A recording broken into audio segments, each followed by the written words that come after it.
I don't believe that there's anything that any government can do that will substantially be able to help each individual household to manage the kind of costs or cost increase that we're currently seeing.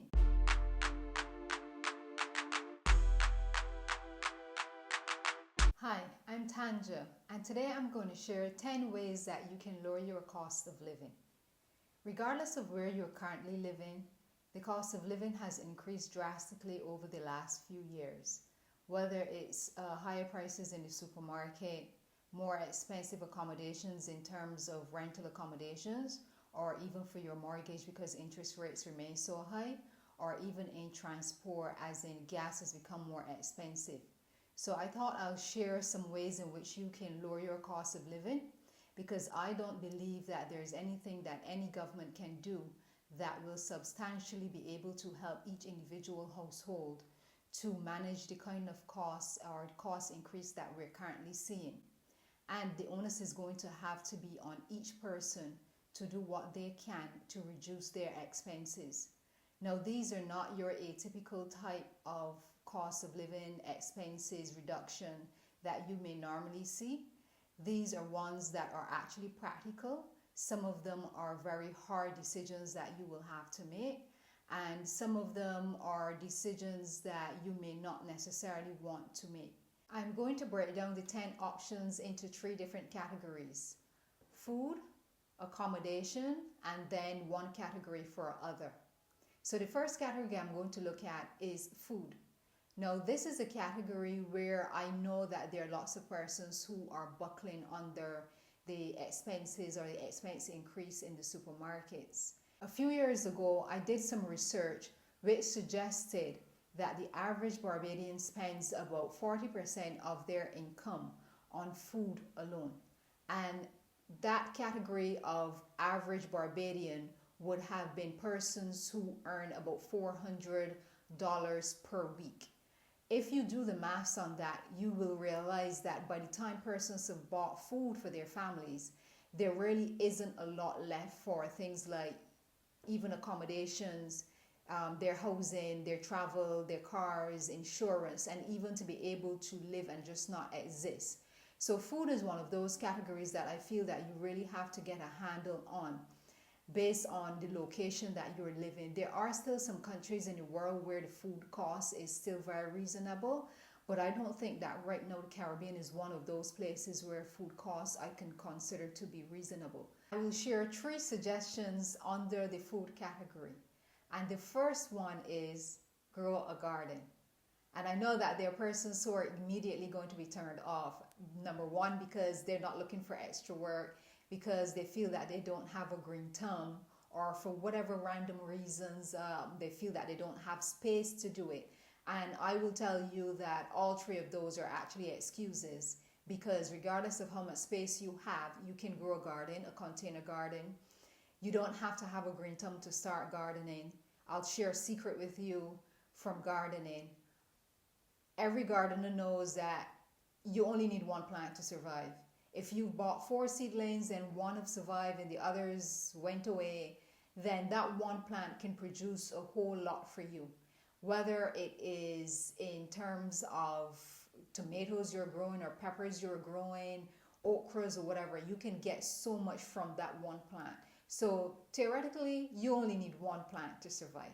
Growing a garden is not as tedious as some persons may think it is. Once you've done the initial setup, then you're good to go for a very long time. With a little maintenance here and there, you can keep that garden running for many months or many years.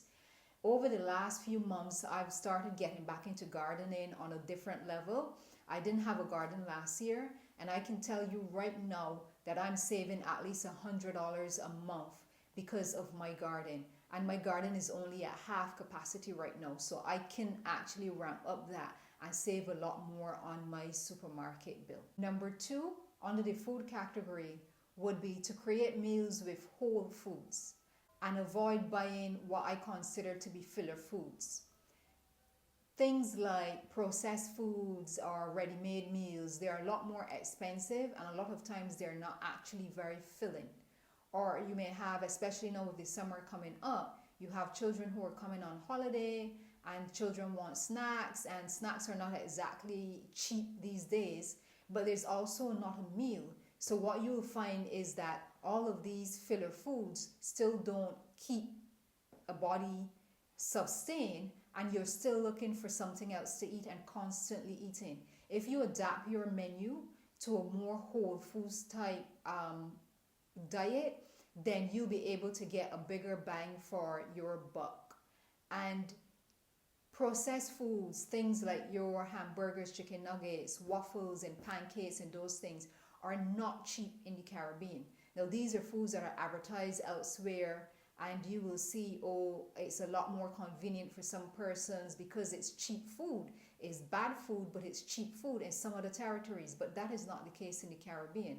So you're better off just buying foods that are whole foods, foods that you can buy from the source, as close to the source as possible. If you can buy directly from the farmers, things like your sweet potatoes, things like breadfruits in those scenarios, then you're going to be able to get a better bang for your buck. The third way under the food category would be to buy store brands. Some of us are brand loyal, and you may have been raised in a house where ketchup meant it had to be Heinz, or toilet paper meant it had to be a Pacific something. And there are lots of categories like that.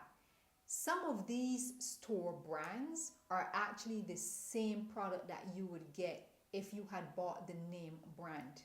Like, for example, supermarkets aren't out there with their own flour mill. So if you see a supermarket brand of flour, it means that that supermarket have engaged a company who produces flour to just market it under their store brand. It's the same flour that you would get if you bought the brand with the big name. So not all products may be equal, but there are lots of products out there that you can actually buy the store brand and still get a quality product instead of buying the generic named brand product. I'll move on now to accommodation or housing category. And there are 4 ways under this particular category. Now, I must warn you that some of them are really to the extreme level. The first one is get a roommate. And again, I know that this is something that is very prevalent in some parts of the world, but in the Caribbean is not traditionally something that people do. And of course, I know that people may have their reasons why they don't want to do that. They want to have their family home for themselves, or it's a case where they feel like they may not be safe if they're bringing a roommate. They don't want persons to interrupt their lives, and whatever reason it is that, an individual might say, well, that is maybe not the thing for me. But the thing is, we're not living in the world that we lived in back in the 70s, the 80s, and the 90s. If you currently have a rent expense or you have a mortgage expense that you cannot afford, now the option may be either to get a roommate, or you're going to simply lose that property that you're currently staying in.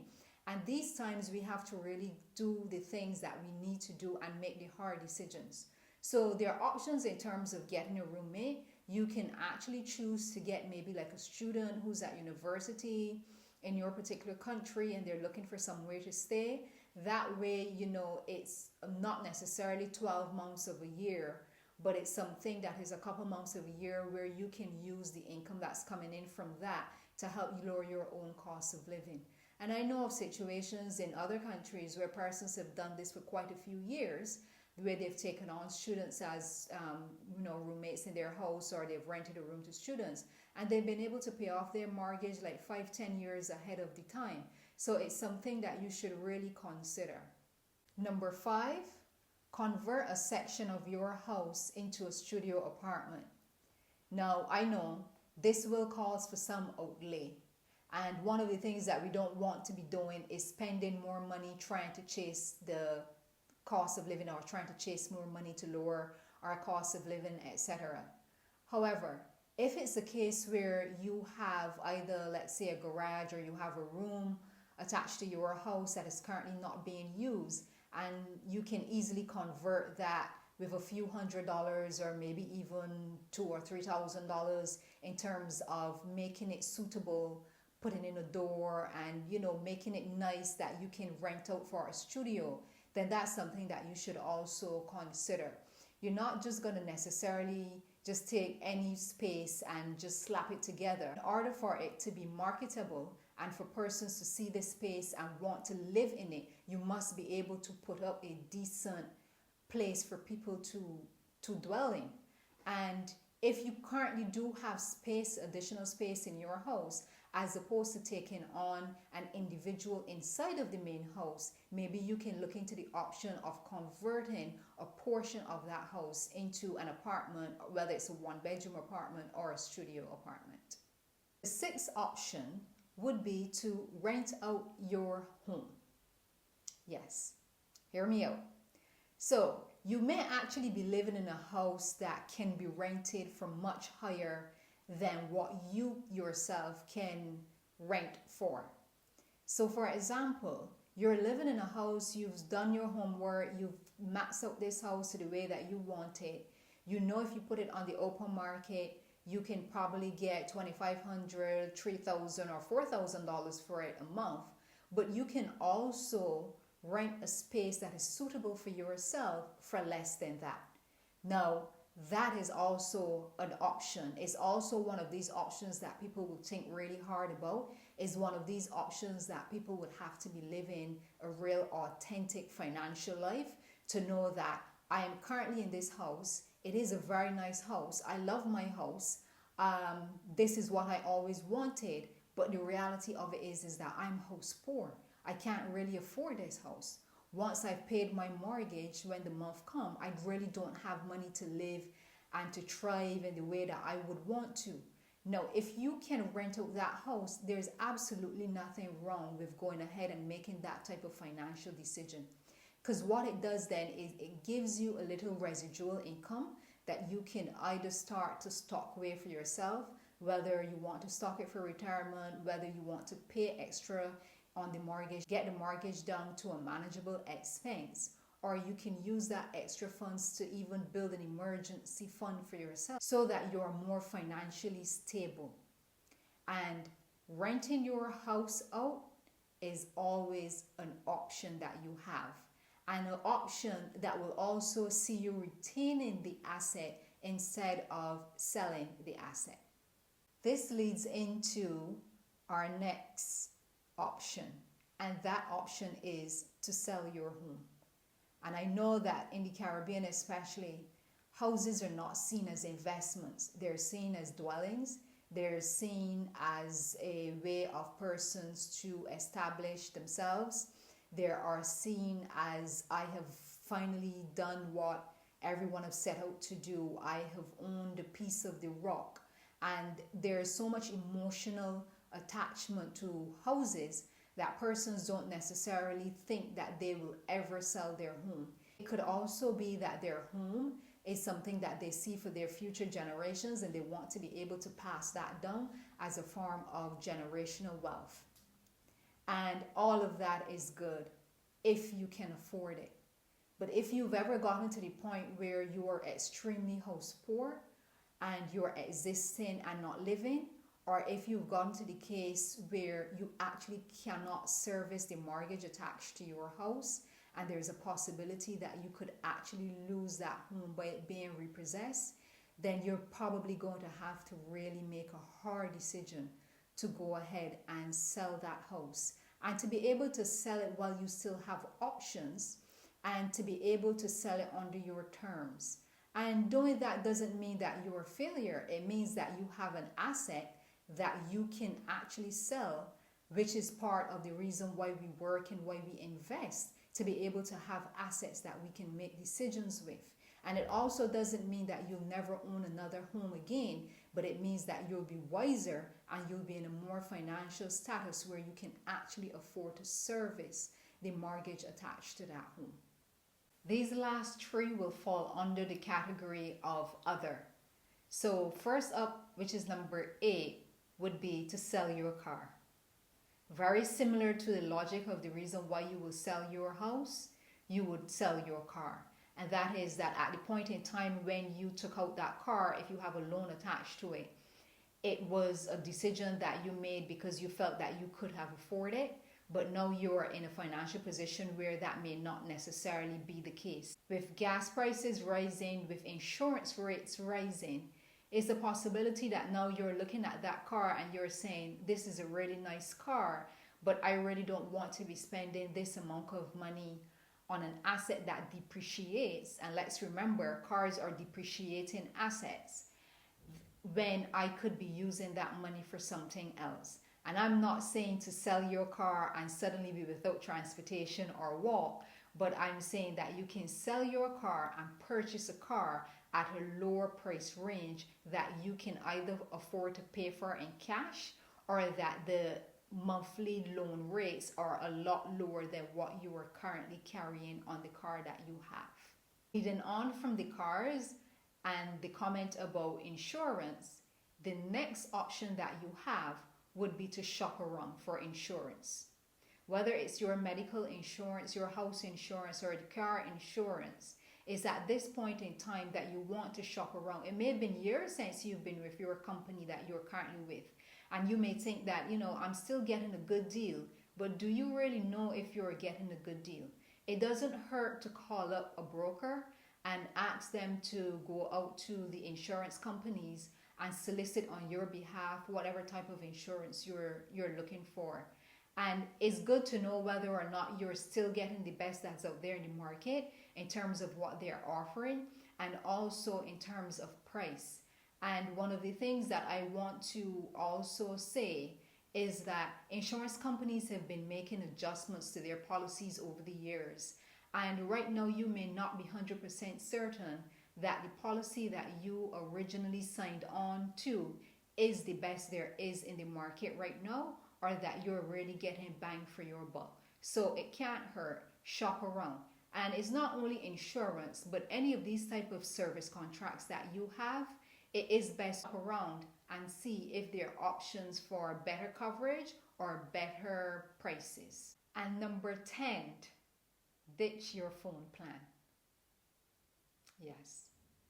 I don't even need to explain this one. And I know there are persons who think, I will never do this regardless. But you live in a world where we're connected so much. You actually probably have Wi-Fi at your house. You have Wi-Fi at your workplace that you can use. And you still also have a data plan on your phone, which may not be necessary. Chances are, if you do have Wi-Fi at home, you are not using anywhere near the level of data that you're paying for on your plan on a monthly basis. You can easily do, instead of a postpaid plan, you can go to a prepaid plan, and you can ditch half of the cost that you're currently carrying by getting a way less amount of data, or only data that you will need to use in case of emergencies. I know, again, yes, this is one of those things that people think has a level of status attached to it by saying, oh, I have a postpaid plan. What's the point of having a postpaid plan, and what's the point of paying all this money every month for data that you're either not using, or even if you're not using it in any way to earn income. You're just using it to continuously scroll your phone. Go ahead and ditch that data plan. I chose these 10 items because there are things that I believe are practical. There are things that people can start to implement today, not all of them. And also because I think that if you look at your monthly expenses, you would see that a large portion of them goes to housing, it goes to your car, it goes to your food, it goes to things like insurance. If you are able to lower your expenses in these particular categories, you are well on your way to lowering your cost of living. You have to do it. No one is going to come to save you, and no merchant out there is going to drop their prices so that you can fall within your budget. It is going to be up to you.